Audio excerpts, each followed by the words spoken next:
Hello दोस्तों, कैसे हैं आप लोग। उम्मीद है कि बहुत अच्छे होंगे और आप लोगों की तैयारी भी बहुत बेहतर तरीके से चल रही होगी। दोस्तों, जैसा कि आपको पता है कि हम लोग नागरिक शास्त्र के पीजीटी में आए हुए प्रश्न पत्रों को सॉल्व कर रहे हैं। पिछले वीडियो में हम लोगों ने देखा था कि प्रवक्ता चयन परीक्षा 2011 का नागरिक शास्त्र के 30 प्रश्नों को हम लोगों ने सॉल्व किए थे। आज हम लोग इसी क्रम में आगे बढ़ते हुए आगे से इस 30 प्रश्नों को हम लोग देखेंगे। पिछले जो वीडियोस बने उसमें थोड़े से लगभग 50 क्वेश्चंस के वीडियो थे जो कि काफ़ी लेंदी वीडियो हो गए थे। तो इस क्रम में हम लोगों ने पिछले वीडियो से ही प्रयास किया है, ज्योग्राफी के भी वीडियो में और पॉलिटी के भी वीडियो में इस बात का ध्यान रखा है कि जो क्लासेज हों वो लगभग 30 क्वेश्चंस के आसपास की क्लासेज हों। ठीक है, तो आज हम लोग उसी क्रम में आगे बढ़ेंगे और आज देखेंगे कि कौन सी हमारी क्लासेज के कौन से इम्पोर्टेंट क्वेश्चंस हैं जिन्हें हमें देखना है। ठीक है, तो इस तरह से हम लोग देखने वाले हैं आज इसी क्रम में जो क्वेश्चंस हमारे दिए हुए हैं प्रवक्ता चयन परीक्षा 2011 में 30 क्वेश्चंस दिए हैं। ये क्वेश्चंस काफ़ी इंपॉर्टेंट हैं दोस्तों। और एक बात ये जान लीजिए अच्छी तरीके से कि टीजीटीपी पीजीटी परीक्षाओं में हमेशा ही पुराने क्वेश्चंस रिपीट होते हैं। थोड़ी सी अपनी मूल प्रवृत्ति बेस तो उनकी मूल प्रवृत्ति वही होती है, बस उनका ऊपरी आवरण जो है एक तरह से कहिए बदल जाता है या प्रश्न पूछने की जो स्टाइल है वो थोड़ी बदल जाती है।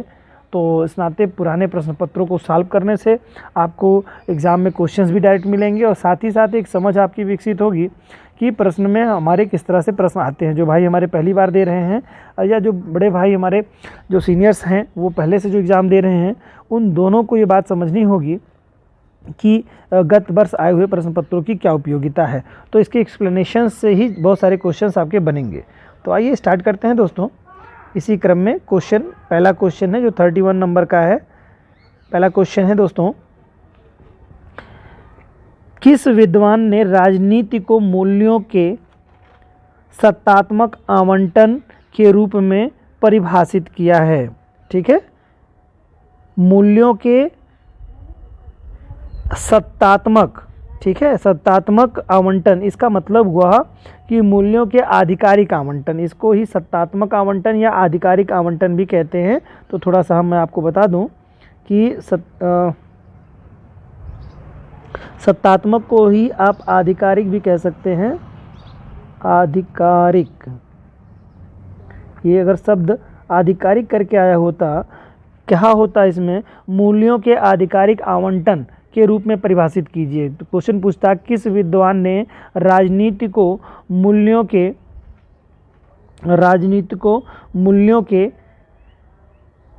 सत्तात्मक की जगह पर आधिकारिक होता। ठीक है, तो भी बात वही हो जाती, क्या हो जाता, सत्तात्मक की जगह पर आधिकारिक हो जाता। क्या हो जाता, आधिकारिक, तो भी बात यही हो जाती। ठीक है, अब देखिए इसमें से क्वेश्चन क्या कह रहा है कि किससे रिलेटेड है। तो आपको बताना होगा कि मूल्यों के सत्तात्मक आवंटन का जो सिद्धांत दिया है वो डेविड स्टर्न ने दिया है। ठीक है, तो ये ध्यान रखिएगा किसने दिया है, डेविड स्टर्न ने दिया है, जो कि सेकंड नंबर पे है आपके। इनकी जो पुस्तक है डेविड स्टर्न की, पॉलिटिकल सिस्टम इनकी पुस्तक है, पॉलिटिकल सिस्टम। ठीक है, इनकी पुस्तक में इन्होंने लिखा है, पॉलिटिकल सिस्टम नामक जो इनकी पुस्तक है उसमें इन्होंने लिखा है, बताया है कि इनकी जो पुस्तक है ये भी जान लीजिए कब आई है, 1953 में ये पब्लिश हुई थी। ठीक है, 1953 में ये आई इनकी पुस्तक। इसमें ही इन्होंने जो बात बताई है उसमें कहा है राजनीति का सरोकार मूल्यों के आधिकारिक आवंटन से है। ठीक है, ये बात बताई है, तो इतना इसके लिए इम्पोर्टेंट था। नेक्स्ट क्वेश्चन की तरफ चलते हैं दोस्तों। नेक्स्ट क्वेश्चन हमारा है वो कह रहा है कि समानुपातिक प्रतिनिधित्व के एकल संक्रमणीय मत प्रणाली का प्रतिपादन किसने किया। बड़ा ही अच्छा क्वेश्चन है दोस्तों। क्या कह रहा है कि समानुपातिक प्रतिनिधित्व के एकल संक्रमणीय मत प्रणाली का प्रतिपादन किसने किया। इसी को ही दोस्तों समानुपातिक प्रतिनिधित्व प्रणाली को ही आनुपातिक प्रतिनिधित्व प्रणाली भी कहा जाता है। ध्यान रहे आपको, क्या कहा जाता है, आनुपातिक या समानुपातिक लिखा हो या आनुपातिक लिखा हो, प्रतिनिधित्व प्रणाली के एकल संक्रमणीय मत प्रणाली का प्रतिपादन किसने किया है? तो ये जानिए थॉमस हेयर महोदय हैं जिन्होंने एकल संक्रमणीय मत प्रणाली का प्रयोग किया है। ठीक है, और एक बात जान लीजिए कि एकल संक्रमणीय मत प्रणाली क्या होती है।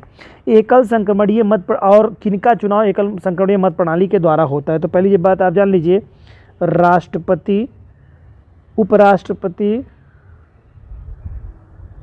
एवं राज्यपाल। ठीक है, अब देखेंगे तो इनके जो आपके जो मिलेंगे, अरे सॉरी, इसमें राज्यपाल नहीं होगा दोस्तों, उपराष्ट्रपति और आपके राज्यसभा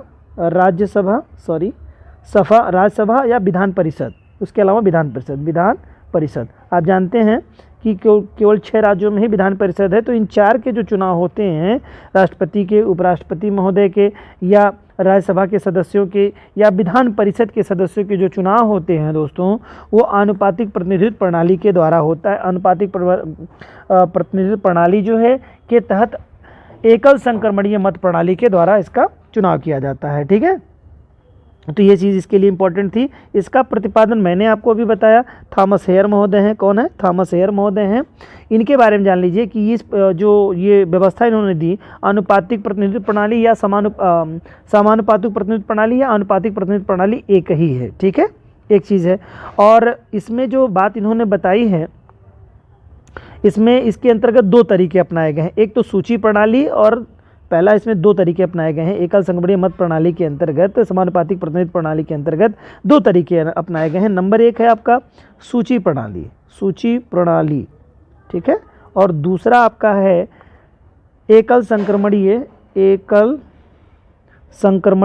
एकल हस्तांतरित मत प्रणाली, ऐसे कह सकते हैं, एकल हस्तांतरित, ऐसे ये ज़्यादा अच्छा रहेगा, हस्तांतरणीय ऐसे होना चाहिए, हस्तांतरणीय मतदान प्रणाली। ठीक है, ये 2 तरह से हैं। भारत में जो है एडॉप्ट जो किया गया है, उसमें क्या किया गया? अनुपातिक हस्तांतरण मतदान प्रणाली को ही अपनाया गया है। एकल संक्रमणीय मतदान प्रणाली को, हस्तांतरण प्रणाली को अपनाया गया है, अडॉप्ट किया गया। ठीक है, तो ये थोड़ा ध्यान रखिएगा दोस्तों। किसने दिया था इसमें? थॉमस हेयर ने इसको दिया था, इस सिद्धांत को। अगला क्वेश्चन है दोस्तों, कार्यात्मक प्रतिनिधित्व का प्रमुख समर्थक कौन है? कार्यात्मक प्रतिनिधित्व का प्रमुख समर्थक कौन है? तो इसके GDH कोल साहब हैं इसके। ठीक है, कार्यात्मक प्रतिनिधित्व का प्रमुख समर्थक कौन है? तो GDH कोल हैं। ठीक है, इसी को ही कार्यात्मक प्रतिनिधित्व का सिद्धांत जो है, इसी को ही व्यावसायिक प्रतिनिधित्व का सिद्धांत भी कहा जाता है। व्यावसायिक और कार्यात्मक प्रतिनिधित्व का प्रमुख समर्थक कौन है? यही हैं। ठीक है, कौन? GDH कोल महोदय हैं। ठीक, और इतना इसके लिए इम्पोर्टेंट है, ये दोनों बातें आप रखिए। व्यावसायिक या कहे कार्यात्मक प्रतिनिधित्व का प्रमुख समर्थक कौन है? GDH कोल महोदय को माना जाता है। नेक्स्ट क्वेश्चन है दोस्तों, फ्रांस की राजनीतिक व्यवस्था के बारे में निम्नलिखित कथनों में से कौन सा सत्य है? ठीक है, कौन सी बात सत्य है इसमें, ये बतानी है आपको। ऑप्शंस आपके दिए हुए हैं 4, इन 4 ऑप्शंस में से देखना है। संसदात्मक व अध्यक्षात्मक प्रणालियों का मिश्रित रूप पाया जाता है, बिल्कुल यही सही है। ठीक है, राष्ट्रपति का जो चुनाव होता है वहाँ पर जो संसदात्मक और अध्यक्षात्मक दोनों व्यवस्थाएं, आप संसदात्मक में आप जानते ही हैं, संसदात्मक शासन व्यवस्था 2 प्रकार की होती है। ठीक है, एक तो होती है संघात्मक और दूसरी होती है एकात्मक। एकात्मक को ही अध्यक्षात्मक भी कह सकते हैं, अध्यक्षात्मक। अब इसमें क्या है, संघात्मक में बात कर देंगे तो अब भारत आ जाएगा आपका, एकात्मक बात कर देंगे तो अमेरिका आ जाएगा। ठीक है, तो संघात्मक और अध्यक्षात्मक दोनों व्यवस्थाएं, जैसे भारत में देख रहे हैं आप, संघात्मक शासन व्यवस्था है। ठीक है, केंद्र में अलग सरकार, राज्य में अलग सरकार। ठीक है, दोनों में शक्तियों का बंटवारा कर दिया गया है। तो दोनों जगह पर क्या है, संसदीय शासन व्यवस्था तो है, इसको कहा जाएगा संघात्मक शासन व्यवस्था, एकात्मक या अध्यक्षात्मक शासन व्यवस्था, दोनों संसदीय व्यवस्था ही है। संसदीय के अंतर्गत ही आपका आएगा एकात्मक और अध्यक्षात्मक। ठीक है, तो ये जो आप बात कर रहे हैं कि फ्रांस के बारे में जो आप कह रहे हैं कि कौन सा कथन सत्य है, तो यहाँ पर संसदात्मक व्यवस्था भी है, यानी कि प्रधानमंत्री का भी पद होता है और अध्यक्षात्मक राष्ट्रपति का भी पद होता है। अब देखो संघात्मक में क्या होता है। संघात्मक शासन व्यवस्थाओं में मूल रूप से अगर देखेंगे, अगर जो है संसदात्मक शासन व्यवस्था के संघात्मक की बात करेंगे तो यहाँ पर राष्ट्रपति जो है नाम मात्र का राष्ट्र प्रमुख होता है। वास्तविक शक्ति किसके हाथ में होती है? प्रधानमंत्री के हाथ में होती है। जबकि अध्यक्षतात्मक में क्या होता है, यह भी संसदीय शासन व्यवस्था है, लेकिन इसमें क्या होता है, कार्यपालिका की शक्ति राष्ट्रपति के हाथों में होती है और प्रधानमंत्री यहाँ पर ऐसा कोई पद नहीं होता है। ठीक है। लेकिन अगर हम बात करेंगे फ्रांस में, तो फ्रांस में प्रधानमंत्री का भी पद है और राष्ट्रपति का भी पद है और दोनों का मिक्सअप प्रणाली है। थोड़ी जटिल व्यवस्था यहाँ की है और ये चीज़ थोड़ी सी जाननी होगी आपको। और फ्रांस में 5वां जो संविधान है, 5वां संविधान इस समय लागू है। ठीक है। ये क्योंकि 1958 से लागू है। कब से लागू है? 1958 से लागू है 5वां संविधान। ठीक है। तो जिसे तैयार किया था डी गॉल महोदय ने। 5वां संविधान जो है डी गॉल महोदय है, डी गॉल महोदय हैं। ये जो है इन्होंने जो अपना व्यवस्था दी थी। ठीक है। संविधान मतलब दिया था 5वां, और इसमें जो है संसदात्मक और अध्यक्षात्मक के मिश्रित रूप पाए जाते हैं। इतनी ही चीज़ें दोस्तों अपने लिए इंपॉर्टेंट थी। अगला क्वेश्चन है मॉन्टेस्क्यू। मॉन्टेस्क्यू ही है। यहाँ पर शब्द जो है थोड़े से आपको मैं सही कर दे रहा हूँ। मॉन्टेस्क्यू,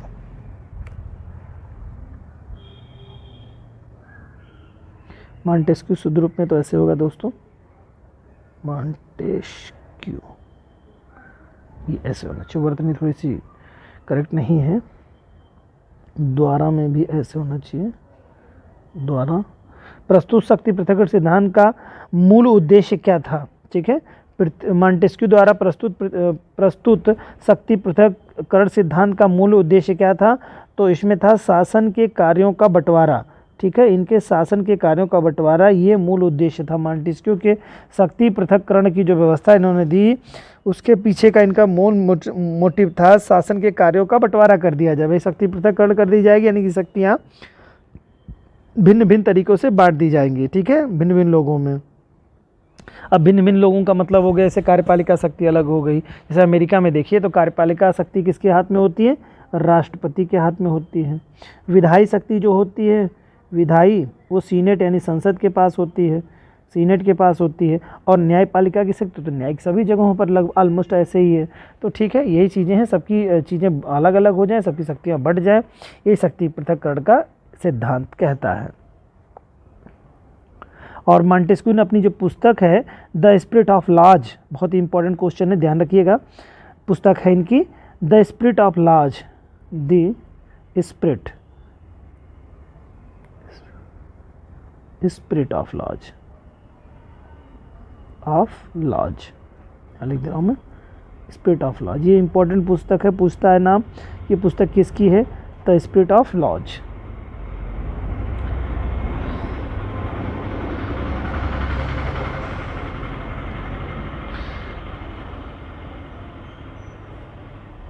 ठीक है।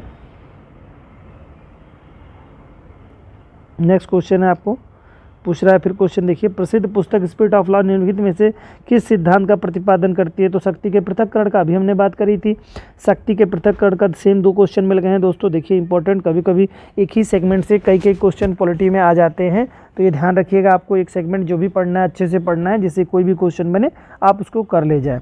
स्पिरिट ऑफ लॉज नामक पुस्तक में मॉन्टेस्क्यू के द्वारा लिखी गई है। उसमें इन्होंने शक्ति के पृथक्करण के बारे में विशद रूप से चर्चा की है और इन्होंने जो शासन के 3 अंगों के बीच शक्तियों का विभाजन पूर्ण रूप से किया है। कार्यपालिका शक्ति, न्यायपालिका शक्ति और विधायी शक्तियाँ, तीनों का बंटवारा किया इन्होंने। ठीक है। यही शक्ति पृथक्करण का सिद्धांत है किसकी?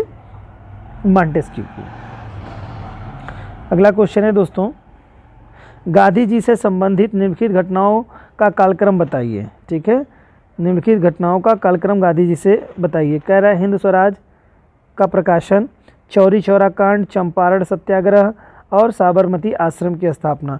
तो जान लीजिए कि इनकी जो पूरी पुस्तकें रही हैं ये किस किस क्रम में हुई हैं। तो जान लीजिए कि 1909 ईस्वी में इन्होंने हिंद स्वराज की स्थापना की थी। ठीक है, 1909 की डेट, ये क्रम आपको व्यवस्थित करना है।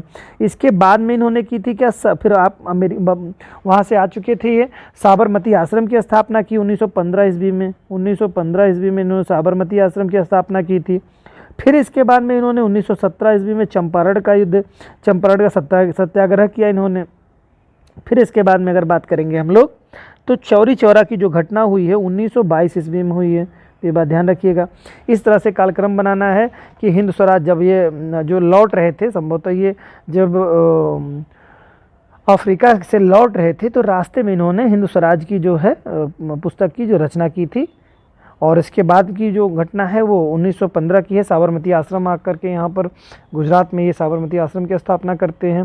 फिर इसके बाद में चंपारण सत्याग्रह की शुरुआत 1917 ईस्वी में करते हैं और चौरी चौरा की जो घटना होती है वो 1922 की घटना है ये। ठीक है, और एक भी जान लीजिए कि मतलब जो है जो अहमदाबाद में साबरमती का आश्रम है, ये थोड़ा सा इसके लिए इम्पोर्टेंट है। कहाँ पर है तो अहमदाबाद में है ये अहमदाबाद। ठीक है, नेक्स्ट क्वेश्चन की तरफ चलते हैं मित्रों। तो इसके हिसाब से ऑप्शन आप लोग देख लीजिए। हाँ, ये बता दूं मैं आपको, ये तो आप समझ ही गए होंगे कौन सा ऑप्शन इसका होगा, लेकिन फिर भी मैं बता दूं। इसमें देखेंगे पहला सबसे नंबर 1 पे क्या है आपका, ये वाला ऑप्शन हो जाएगा। कारण क्या है कि पहले वाले ऑप्शन में जो पहला सब था, 2 ऑप्शन पहला और डी में से कोई एक बचेगा। आप देखेंगे सबसे बाद में कौन है, चौरी चौरा दूसरे नंबर का सबसे बाद हुआ, तो सबसे ऑप्शन यही सही हो जाएगा। अगला क्वेश्चन है, एमनेस्टी इंटरनेशनल नामक संस्था किस क्षेत्र में कार्य करती है। एमनेस्टी, ये कहीं कहीं मिलेगा दोस्तों, amnesty amnesty amnesty amnesty amnesty international नामक संस्था किस क्षेत्र में कार्य करती है। तो एमनेस्टी इंटरनेशनल जो है मानवाधिकार के क्षेत्र में कार्य करती है। ठीक है, एमनेस्टी जो इंटरनेशनल जो संगठन है ये मानवाधिकार सुरक्षा के लिए अंतर्राष्ट्रीय संगठन है। जान लीजिए कहाँ किसके लिए है, अंतर्राष्ट्रीय संगठन है, अंतर्राष्ट्रीय संगठन है। और इसका मुख्यालय जो है लंदन में स्थित है। कहाँ पर स्थित है, ध्यान रखिएगा, लंदन में। इसका मुख्यालय कहाँ पर है, इंग्लैंड के लंदन में स्थित है। ठीक है, और इसकी स्थापना जो है ब्रिटिश वकील पीटर वेरेशन ने की थी। किसने की थी, वेरेशन ने, पीटर वेरेशन ने की थी। कब की थी, 1961 ईस्वी में की थी दोस्तों, 1961, याद रखिएगा, 1961 में की थी। और इन्हीं को ही, ठीक है, इन्हीं को ही 1977 ईस्वी में शांति का नोबेल पुरस्कार भी दिया गया था। किसको दिया, एमनेस्टी इंटरनेशनल को। ठीक है, इसी संस्था को दिया गया था। सभी देशों में इसके लगभग, आज वर्तमान समय में देखेंगे तो लगभग सभी देश इसके सदस्य हैं। और 1977 में एमनेस्टी इंटरनेशनल को शांति के लिए नोबेल पुरस्कार प्रदान किया गया था, 1977 ईस्वी में, याद रहे। तो कुछ इंपॉर्टेंट तथ्य भी हम दोस्तों बता दे रहे हैं आप लोगों को, तो उसको ध्यान रखिएगा। वीडियो थोड़ी बड़ी भी हो जाएगी तो कृपया उसको आप लोग समझने की कोशिश करिएगा, क्योंकि डिटेल बताने में थोड़ा टाइम लग जाता है दोस्तों, और डिटेल ही आपके लिए सबसे ज़्यादा इंपॉर्टेंट है। इस नाते बिल्कुल धैर्यपूर्वक अपने स्टडी को कंटिन्यू रखिए। निम्नलिखित में से कौन सा विचार गांधी जी द्वारा नहीं दिया गया। ठीक है, गांधी का क्या विचार नहीं था। ठीक है, दरिद्र नारायण की धारणा, न्यायधारिता का सिद्धांत, धर्म और राजनीति का समन्वय, और इसके अलावा क्या है, धर्म और राजनीति का समन्वय, सर्वोदय का विचार। तो ये बात जान लीजिए, सर्वोदय का विचार भी गांधी जी का था। धर्म और राजनीति का समन्वय इन्होंने स्थापित किया है, बिल्कुल है। धर्म और राजनीति का समन्वय, न्यायधारिता यानी कि ट्रस्टीशिप वाली बात कही इन्होंने। दरिद्र नारायण की जो धारणा है ये इन्होंने गांधी जी की नहीं है। ठीक है, दरिद्र नारायण की धारणा गांधी जी से बिल्कुल संबंधित नहीं है, बाकी 3 योजनाएं संबंधित है गांधी जी से। अगला है दोस्तों, ये 40 नंबर क्वेश्चन, निम्नलिखित में से किसका संबंध अंबेडकर से नहीं है। ठीक है, अंबेडकर जी किससे संबंधित नहीं है, तो ये बताना है आपको। एक तो क्या कह रहा है, अंत्योदय के विचार से नहीं, अंत्योदय गांधी जी का विचार था दोस्तों, ये था गांधी का अंत्योदय वाली योजना है कि अंतिम व्यक्ति तक लाभ पहुंचना चाहिए। ठीक है, गांधी जी का विचार था। महद सत्याग्रह, ठीक है, ये भी सही है इनके लिए, ये अंबेडकर जी से संबंधित है। और ये क्या है, काल राम मंदिर सत्याग्रह, ये भी अंबेडकर जी से संबंधित है। तो यहाँ से लेकर के आप यहाँ तक मूक नायक का प्रकाशन, ये भी इन्हीं से ही संबंधित है। मूक नायक का प्रकाशन भी इन्हीं से संबंधित है। किससे? अंबेडकर जी से। यही केवल अंत्योदय जो है गांधी जी से संबंधित है, जो कि अंबेडकर जी से संबंधित नहीं है। स्वतंत्र भारत के पहले केंद्रीय शिक्षा मंत्री कौन थे? बड़ा ही अच्छा क्वेश्चन है। स्वतंत्र भारत के पहले केंद्रीय शिक्षा मंत्री कौन थे? तो आप जान लीजिए कि कौन थे। स्वतंत्र भारत के मौलाना अब्दुल कलाम आज़ाद थे। कौन थे? मौलाना अब्दुल कलाम आज़ाद। अबुल कलाम आज़ाद, सॉरी अब्दुल नहीं, अबुल कलाम आज़ाद है। अबुल कलाम आज़ाद, ठीक है। अब्दुल कलाम आज़ाद थे, पहले शिक्षा मंत्री थे, ठीक है। इनका कार्यकाल जो है 1947 से शुरू होता है दोस्तों, 1958 के मध्य में रहता है। किसका? अबुल कलाम आज़ाद, जो कि इसमें ऐसा ऑप्शन कोई नहीं दिया हुआ है, तो इस नाते ऑप्शन डी हो जाएगा यहाँ पे, ठीक है।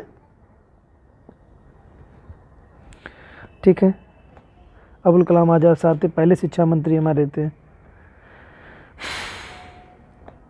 अगला है, निम्नलिखित में से कौन राज्य विधानमंडल की बैठकों में भाग नहीं ले सकते? ठीक है, कौन राज्य विधानमंडल की बैठकों में भाग नहीं ले सकते? ठीक है, तो आपको बताना है कि राज्य विधानमंडल की बैठकों में कौन नहीं है। उच्च न्यायालय के मुख्य न्यायाधीश, भाई देखो कोई भी न्यायालय के न्यायाधीश बिल्कुल किसी भी सदन की बैठक में भाग नहीं लेते। केवल उनको राष्ट्रपति के महोदय से के माध्यम से उनको सलाह देने का, मतलब जो है सलाह मांगने पे जवाब देने का है। किसी सदन की कार्रवाई में न्यायाधीशों को बैठने का कोई नहीं है। महान्यायवादी है या एडवोकेट जनरल है, ऐसे लोग बैठते हैं न्यायालय में, मतलब जो है सदन में बैठते हैं। राष्ट्रपति महोदय, मतलब जो है मुख्य न्यायाधीश वगैरह बिल्कुल नहीं बैठते हैं। तो ऑप्शन यहाँ पर कौन भाग नहीं लेता है, तो यही पहले सही हो जाएगा, बाकी चीज़ें नहीं सही रहेंगी। एक ऑप्शन मिल गया आपको। भारतीय नागरिकता अधिनियम के अंतर्गत प्रवासी भारतीय किसे माना जाता है? कौन प्रवासी भारतीय है भाई? तो प्रवासी भारतीयों के बारे में आपको बहुत अच्छी तरीके से पता होगा।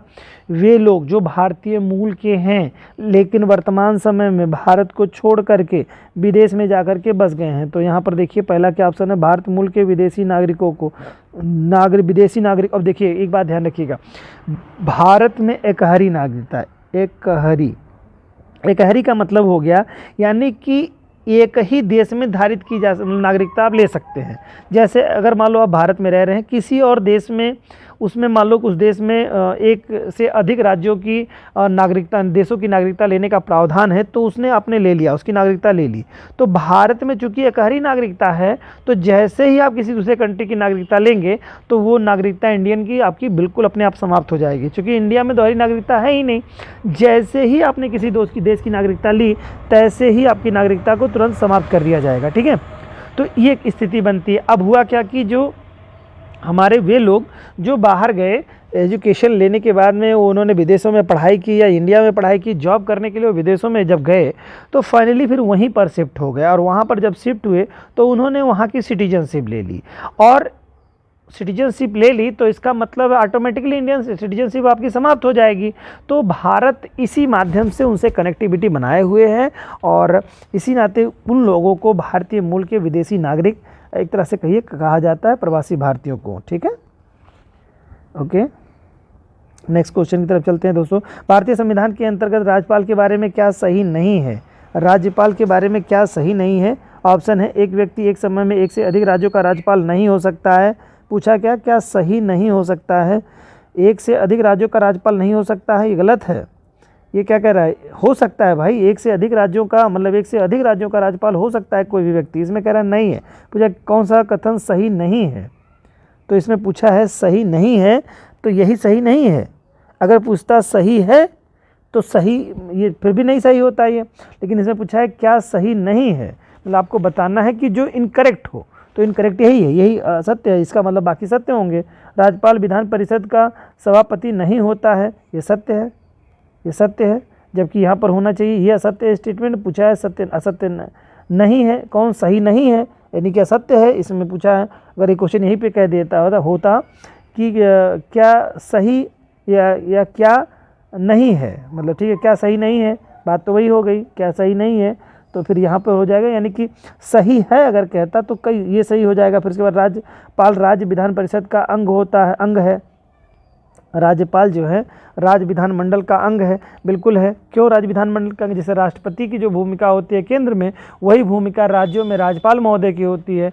केंद्र में देखेंगे तो राष्ट्रपति, लोकसभा, राज्यसभा, ये तीनों मिल करके संसद का गठन करते हैं। उसी तरह से राज्यों में अगर हम बात करें तो राज्यपाल और फिर आपकी विधानसभा, और अगर राज्यों में विधान परिषद है तो विधान परिषद, अगर नहीं है तो राज्यपाल विधानसभा मिला करके संसद राज्य की संसद बनेंगे और जिसे राज्य विधानमंडल कहा जाएगा।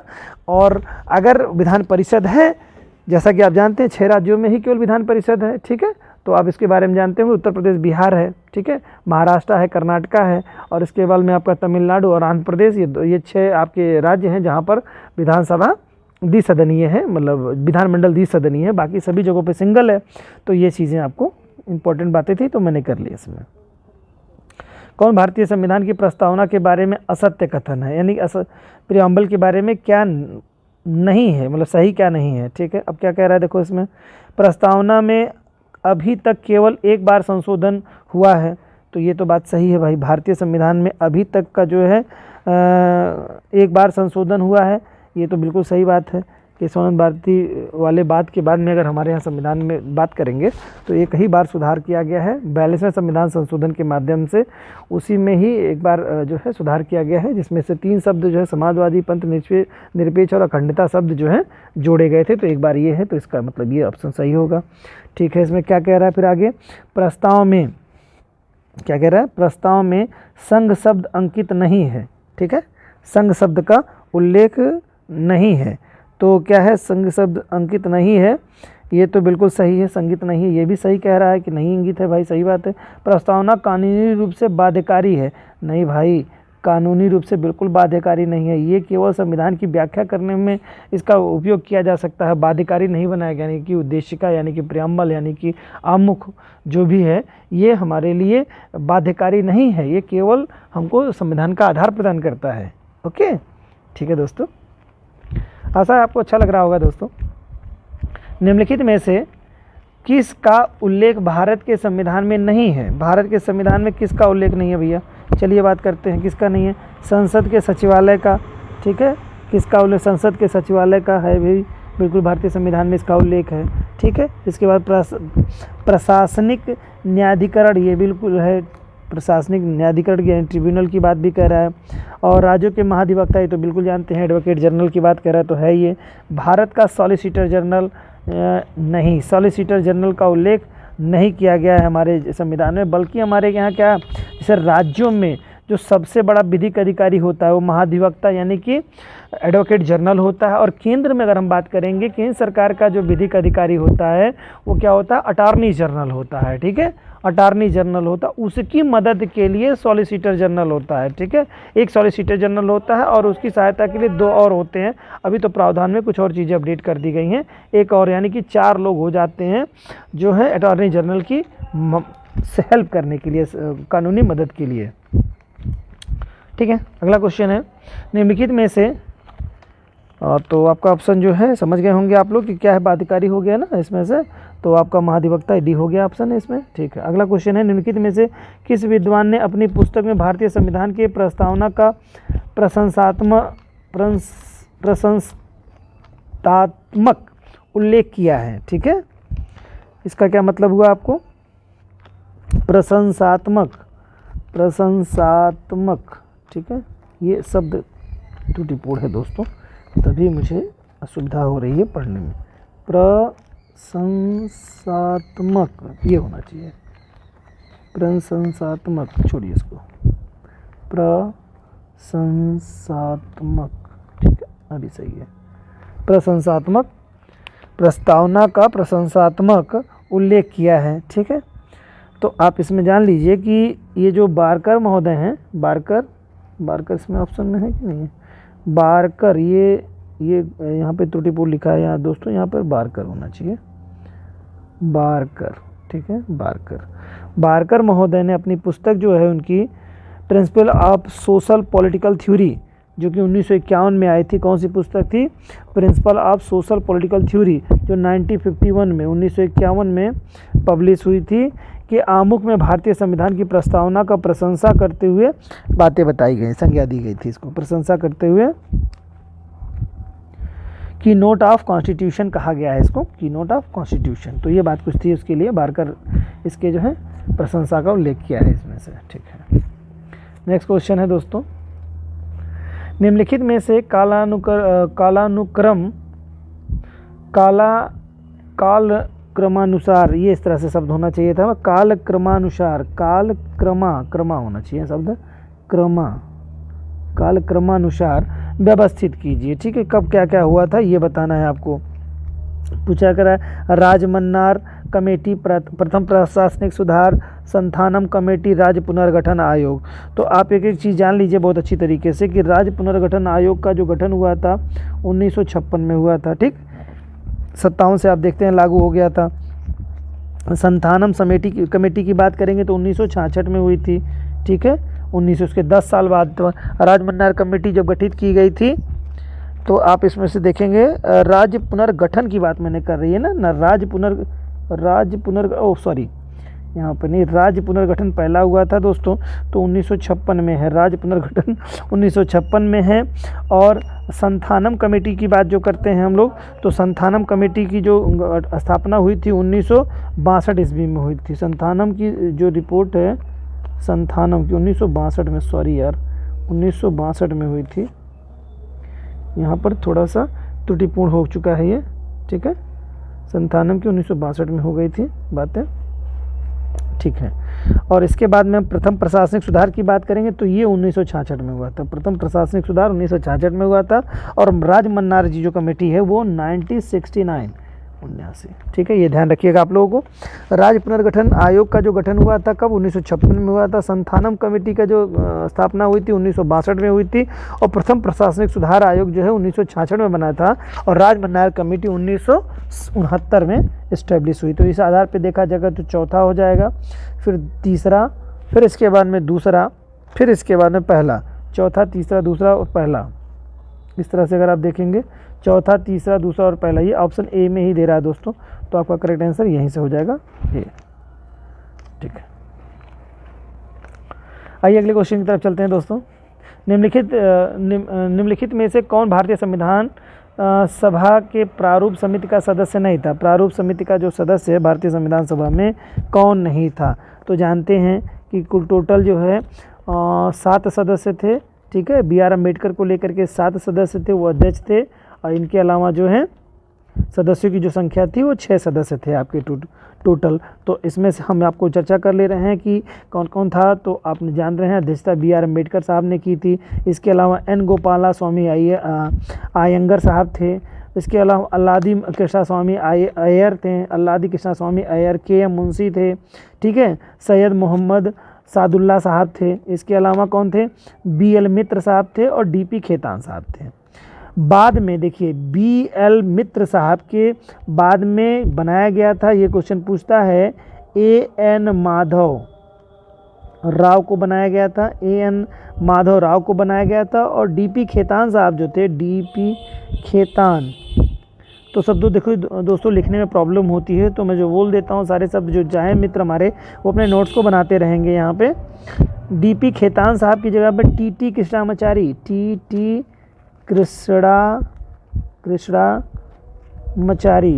कृष्णामाचारी जो है इसमें थे आपके। ठीक है, 45। अगला क्वेश्चन है दोस्तों, राज्य निर्वाचन आयुक्त को पद मुक्त करने का अधिकार किसे प्राप्त है? ठीक है, राज्य निर्वाचन आयुक्त को पद मुक्त करने का अधिकार किसे प्राप्त है? तो संसद को, राष्ट्रपति को, राज्यपाल को, राज्य विधानसभा को। ठीक है, ये आपका ऑप्शन है राज्यपाल, राज्य विधानसभा। ठीक है, ये 4 दे रहा है इसमें से। तो किसे प्राप्त है? राज्य निर्वाचन आयुक्त को पद मुक्त, यानी कि चुनाव आयुक्त की बात कर रहा है। राज्य निर्वाचन आयुक्त का जो अधिकार है वो राष्ट्रपति को है। तो राष्ट्रपति ऑप्शन में, यहाँ पर राष्ट्रपति तो ऑप्शन में इन्होंने दिया ही नहीं, उपराष्ट्रपति शब्द लिख दिया है। तो बेटा यहाँ पर आप जान लीजिए उप को हटा दीजिए, अब काम बन जाएगा आपका। यही काम बना लीजिए, क्योंकि उपराष्ट्रपति करते नहीं, ऑप्शंस गलत दिए हुए थे, तो इस स्थिति में उसे क्वेश्चन तो रिजेक्टेड हो जाना चाहिए, लेकिन हमने इसको राष्ट्रपति बना दिया, तो आप राष्ट्रपति मान करके चलिए इसको। ठीक है दोस्तों, अगला क्वेश्चन है आपका 50 नंबर का क्वेश्चन है दोस्तों, निम्नलिखित में से कौन सा संवैधानिक आयोग है। ठीक है, जो संवैधानिक आयोग के बारे में आपको मालूम होगा कि कौन सा संवैधानिक आयोग है इसमें। तो इसमें आप देखिए, योजना आयोग क्या संविधान में उल्लेख है? बिल्कुल नहीं है। योजना आयोग तो अब तो नीति आयोग कहलाता है। नीति आयोग कौन सा? नीति आयोग प्लानिंग कमीशन, ठीक है, कहलाता है। तो ये जो कि संविधान में इसका उल्लेख नहीं है, बिल्कुल नहीं है भारतीय संविधान में। राष्ट्रीय मानवाधिकार आयोग, इसका भी उल्लेख नहीं है। राष्ट्रीय महिला आयोग, और ये इसका भी नहीं है, ये बाद में बनाए गए। राष्ट्रीय अनुसूचित जनजाति आयोग, ये तो बिल्कुल है भाई, एसटी के बारे में संविधान में दिया हुआ है, तो अनुसूचित जनजाति आयोग के बारे में संविधान में उल्लेख है। बाद में ये सब कानून बना करके संविधान में जोड़े गए हैं। ये मूल संविधान में संवैधानिक आयोग कौन सा संवैधानिक आयोग है? जो संविधान बनते समय ही जिस आयोग की स्थापना कर दी गई थी, वो अनुसूचित जनजाति आयोग है। क्लियर? बाद में चल करके इसमें बंटवारा होता है इसमें से, तो अनुसूचित जाति आयोग को इसमें से अलग किया जाता है। तमाम सारी बातें हमने चर्चा की हैं अपने अतिरिक्त वीडियोज़ में, आप चाहें तो उसमें जा करके देख सकते हैं। अगला क्वेश्चन है दोस्तों, लोकसभा में सरकार के विरुद्ध अविश्वास प्रस्ताव किस प्रकार के बहुमत से पारित किया जाता है? तो बिल्कुल सही सी बात है, साधारण बहुमत हो जाएगा। जो भी सदन होगा उसका एक, क्योंकि सरकार बनने के लिए दोस्तों हमेशा क्या होता है, 50% + 1, 50% + 1 सदन के सदस्यों के द्वारा सरकारें बन सकती हैं आपकी। तो इतना ही होगा, तो जाने के लिए भी भाई इतना ही चाहिए। तो ये क्या है? साधारण बहुमत है। क्या है? साधारण बहुमत है। तो फिर साधारण ही होगा। क्या होगा इसमें? साधारण होगा, बस बात खत्म। आपको सब पता है, ठीक है। ओके, नेक्स्ट क्वेश्चन लेते हैं दोस्तों। भारत का प्रधानमंत्री क्या होता है? भैया सीधी सी बात, राष्ट्रपति महोदय को नियुक्त करते हैं, तो इसमें ज़्यादा सिरदर्द मचाने की जरूरत नहीं है। नियुक्त करते हैं राष्ट्रपति महोदय, बिल्कुल। क्यों? क्योंकि राष्ट्रपति महोदय को ये बात बताई गई है कि भाई अपने कार्यों का संचालन वो क्या करेगा, कार्यपालिका का गठन करेगा, एक मंत्रिपरिषद का गठन करेगा, और मंत्रिपरिषद क्या करेगी, उसके कार्यों में उसका सहयोग करेगी। और कार्यों में जब सहयोग करेगी तो पूरी तरह से मतलब वो जो कार्यपालिका कहेगी वही कार्यपालिका में मंत्रिपरिषद जो कहेगी राष्ट्रपति महोदय वही कार्य करेंगे। तो उनकी नियुक्ति करता है, ठीक है। प्रधानमंत्री की भी नियुक्ति करता है, साथ ही साथ और मंत्रियों की, शेष मंत्रियों की भी नियुक्ति करता है। अब ये इसकी सलाह के लिए बाध्यकारी निकाय के तौर पर है कार्य। चूँकि हमारे यहाँ भारतीय संविधान में संघात्मक शासन व्यवस्था है, तो इसमें इस कार्यपालिका का जो प्रधान है, मतलब जो है इसको संवैधानिक जो प्रधान है वो राष्ट्रपति महोदय है, लेकिन अपने कार्यों का वो संचालन जो है मंत्रिपरिषद के माध्यम से करता है। तो मंत्रिपरिषद जो है जो सलाह देती है, राष्ट्रपति उसी के अकॉर्डिंग अपना वह सारा कार्य करता है। तो ये जो मंत्रिपरिषद गठित होती है वो राष्ट्रपति के द्वारा सभी की नियुक्ति की जाती है। तो भारत का प्रधानमंत्री नियुक्त होता है, ठीक है। और पूरी मंत्रिपरिषद की बात करें तो पूरी मंत्रिपरिषद नियुक्त होती है राष्ट्रपति की सहायता करने के लिए, ठीक है।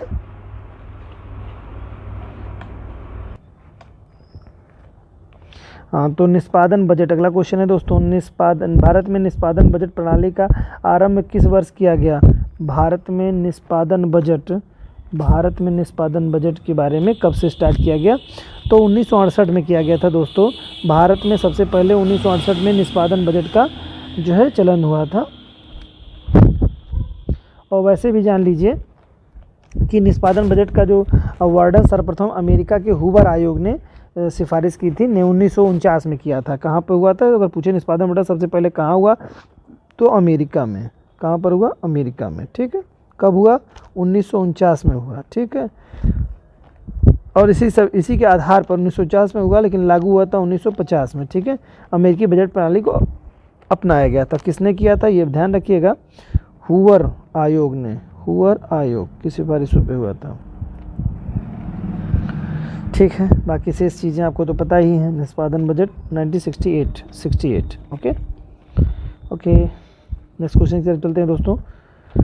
भारत में किस वर्ष लेखांकन को लेखा परीक्षण से पृथक किया गया? ठीक है, लेखांकन को लेखा परीक्षक से अलग किया गया था 1976 में दोस्तों, 1976 में लेखांकन को लेखा से पृथक किया गया था, लेखा परीक्षण से पृथक किया गया था, ठीक है।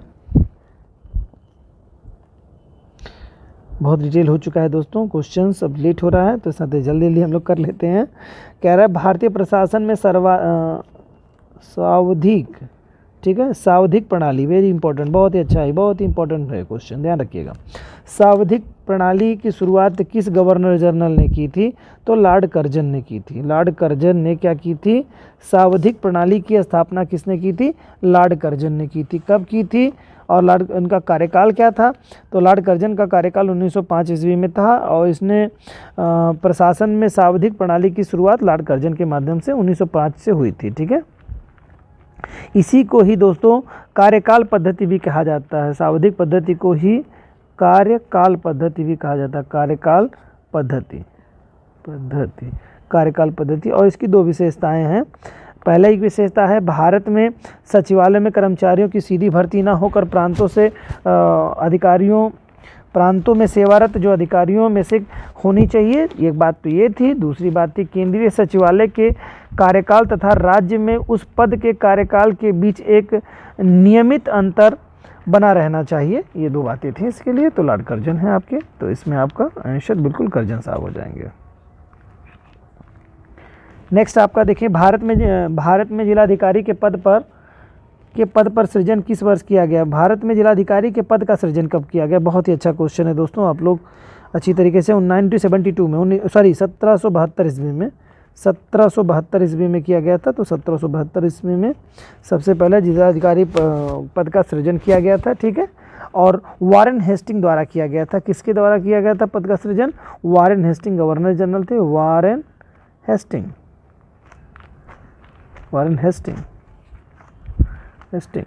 हेस्टिंग ने सबसे पहले जिलाधिकारी का पद जारी किया था। और उस समय जो पावर इसको दी गई थी, दीवानी संबंधी पावर दी गई थी। दीवानी यानी कि जो भी मुकदमे फौजदारी जो दीवानी होते, ज़मीनी विवाद होते थे, सब मतलब जो है उस समय कलेक्टर देखा करता था। क्योंकि वर्तमान समय में देखेंगे तो दीवानी और जो फौजदारी दोनों चीज़ों को देखते हैं। तो ये थोड़ी सी बात है। नेक्स्ट क्वेश्चन है दोस्तों कि भारतीय राजस्व सेवा के अधिकारियों का प्रशिक्षण किस शहर में किया जाता है? बड़ा ही अच्छा क्वेश्चन है दोस्तों। ये नागपुर का नाम सुने हैं? नागपुर में किया जाता है। भारतीय राजस्व सेवा के अधिकारियों का जो प्रशिक्षण है वो नागपुर में किया जाता है। नागपुर आपका मध्य प्रदेश में पड़ता, महाराष्ट्र में पड़ता है, ठीक है। बड़ा ही सुंदर शहर है, इसके बारे में आप लोगों ने देखा होगा, ठीक है। नेक्स्ट क्वेश्चन है दोस्तों,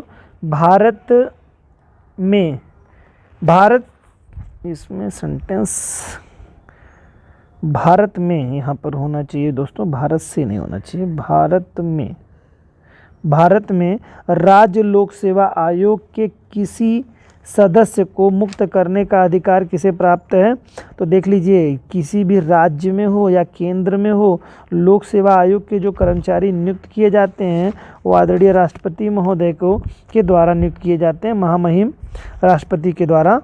और भारतीय संविधान का जो आर्टिकल 317 है, अनुच्छेद 317, ये बात ध्यान रखिएगा, 317 के अंतर्गत लोक सेवा आयोग के अध्यक्ष एवं सदस्यों को हटाने का प्रावधान किया गया है।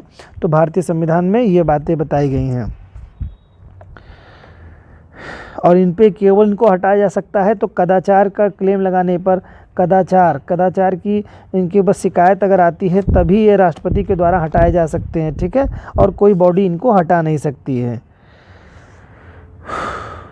और ये प्रक्रिया जो चलती है तो सर्वप्रथम राष्ट्रपति महोदय उच्चतम न्यायालय के निर्देशन में एक जांच कमेटी का गठित करवाते हैं और उसके प्रतिवेदन के आधार पर ही लोक सेवा आयोग के सदस्य को हटाया जा सकता है। ऐसा नहीं कि जब मन में आया तब ऐसे कदाचार कह करके हटा दिया गया। और इसमें पूरी जो है न्यायपालिका की एक कमेटी गठित कराई जाती है, सुप्रीम कोर्ट की न्यायाधीशों की कमेटी होती है, उसके आधार पर ये चीज़ें होती हैं फिर, ओके।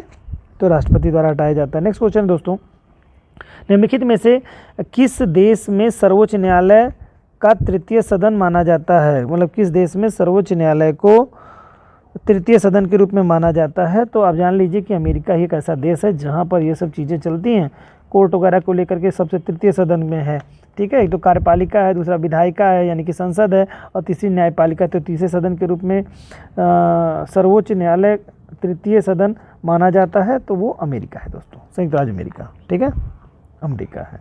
नेक्स्ट क्वेश्चन की तरफ चलते हैं दोस्तों। अगला क्वेश्चन है, निम्नलिखित में से संविधान संशोधन द्वारा नीति निषेध तत्वों को मौलिक अधिकार पर प्राथमिकता प्रदान की गई। बड़ा ही बेहतरीन क्वेश्चन है दोस्तों, ज़बरदस्त सवाल है। आज का ये आखिरी सवाल है जिसमें आप लोगों को हम लोग देखेंगे क्या कि नीति निषेध तत्वों के बारे में कह रहा है। नीति निषेध तत्वों को मौलिक अधिकारों पर प्राथमिकता दी गई है, यानी कि मौलिक अधिकारों पर प्राथमिकता दी गई है, यानी नीति निषेध तत्व को इम्पोर्टेंट बनाया गया है। तो ये 25वां संविधान संशोधन आप जानते हैं, 25वें संविधान संशोधन के द्वारा नीति निषेध तत्वों को मौलिक अधिकारों पर प्राथमिकता देने का प्रावधान किया गया। और 25वें संविधान संशोधन द्वारा विधेयक प्रस्तावित करते हुए श्रीमती इंदिरा गांधी जी ने, ठीक है, गांधी ने ये बात कही थी कि हम नीति निषेध तत्वों के क्रियान्वयन हेतु कृत संकल्प हैं और इस हेतु मूल अधिकारों में को भी संशोधित करना पड़े तो हम संशोधित करेंगे। ठीक है, इन्होंने क्या कहा था, आदरणीय इंदिरा गांधी जी ने क्या कहा था कि जब 25वां संविधान संशोधन कर रही थी तो उन्होंने कहा था कि अगर ज़रूरत पड़ेगी तो नीति निषेध तत्वों के क्रियान्वित करने की, तो उस स्थिति में हमें आवश्यकता पड़ेगी तो हम फंडामेंटल राइट में भी संशोधन करेंगे। ठीक है, तो ये इस तरह की बात थी इसमें। और इसके साथ ही दोस्तों आज का जो हमारा ये 30 क्वेश्चन का सेगमेंट था वो कंप्लीट हो चुका है। आशा है कि ये आपको एग्ज़ाम में काफ़ी उपयोगी सिद्ध होगा और ये काफ़ी कुछ इसकी डिटेल्स से आपको क्वेश्चंस मिले होंगे और समझ में भी आए होंगे। तो इसी तरह से दोस्तों मेहनत करते रहिए खूब अच्छे से, और निश्चित तौर से सफलता तो मिलनी एकदम सुनिश्चित है यदि आप अपनी मेहनत करते रहेंगे। तो मिलते हैं दोस्तों इसके नेक्स्ट पार्ट के साथ नेक्स्ट वीडियो में। तब तक अपना बहुत बहुत ध्यान रखिए। जय हिंद, जय भारत।